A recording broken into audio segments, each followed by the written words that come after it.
You are watching a sci-fi, romance, drama film from 2016, titled Passengers.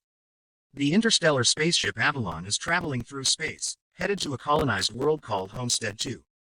All of its quarters are empty, the vessel is on autopilot. The 258 crew members as well as the 5,000 passengers are in hibernation. Suddenly, the ship passes through an asteroid belt that's harming its shields. Power is diverted to the main shield, but the ship collides with a giant asteroid. This asteroid collision with the ship, causing various malfunctions. The ship begins self-reparations, but one of the hibernation pods get activated. The passenger awakened is Jim Preston, a mechanical engineer. His pod opens and an automated system helps with his awakening, telling him that he has spent 120 years in hibernation and that the ship is only 4 months away from Homestead 2. He's told that he will be able to use the time to enjoy the luxury of the ship.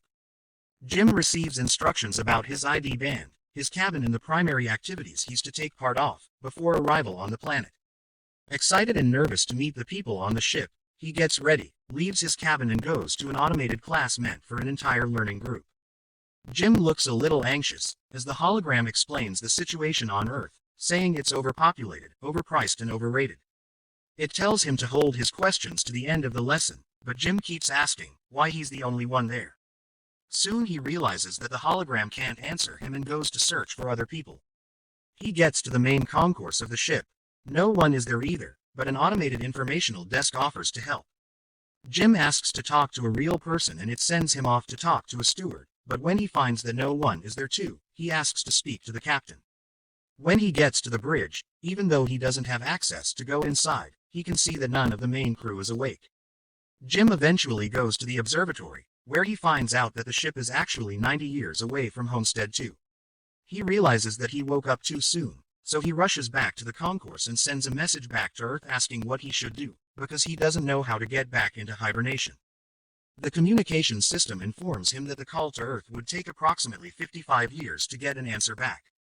Jim is devastated. He walks around and finds the ship's bar, where he sees another person. As he's talking to the bartender, something seems strange about him. When he goes to get him a drink, Jim realizes that he's an android. It's called Arthur. Jim wants to find out more information from him, but he can't even explain to the android how it's possible for him to be there ahead of time. Jim wakes up in his cabin the next day and goes to the canteen, where he quickly realizes that most of the things on the menu are reserved for gold-class passengers only. He gets his plain coffee and tries to figure out how to fix his hibernation chamber. After he gets all the tools, he manages to get it operating and lies down inside of the pod. But nothing works. Next, he decides to use the tools he found to get into the crew's hibernation chambers. That doesn't work either. Small malfunctions happen around the ship. Jim keeps returning to the bar to drink, but mostly to talk to Arthur.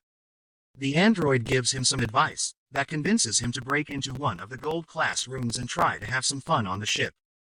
Jim tries all the restaurants, the games, the entertainment system. But as time passes he becomes even more miserable to be there alone. One day, he gets drunk and wanders around the hibernation pods, when he stumbles into an airlock with spacesuits designed for spacewalks. Jim gets into a suit and goes to the airlock, pushes a lever and then the button to release the airlock door. Once outside the ship he gets mesmerized by the view. He's the only conscious human being experiencing that moment in time. Jim turns off the magnets on his boots and floats in space, feeling devastated. He comes back inside, takes off the suit, and goes back to the airlock without it on. He pulls the lever, ready to end it all, but changes his mind in the last moment, runs back inside and slips on a bottle. Jim stands up and is instantly get attracted to a woman in one of the pods, named Aurora. He searches for her files in the directory and listens to her passenger interview, becoming familiar with her. Later he's seen sitting next to her pod, still listening to her interviews. Back in the bar, he's reading some of her work and is talking to Arthur about her writing. He becomes obsessed with the irony of his situation, going to another planet for a better life, waking up early and not getting there, and finding his perfect woman, only for her to be out of reach. Jim keeps thinking about her and starts getting the idea to wake her up too. He talks it over with the android, but he doesn't understand the thing. If he wakes her up for his own benefit, he'd be stranding her there with him, to die on the ship. Jim decides against it first, but as time goes by he can't let it go. Until one day, he changes his mind. He goes to her pod and activate it. As she's waking up and going through the same process as he did, he hides and goes back to his room. A little bit later he goes to the main concourse to find her. And there she is, just as confused as he was a year ago.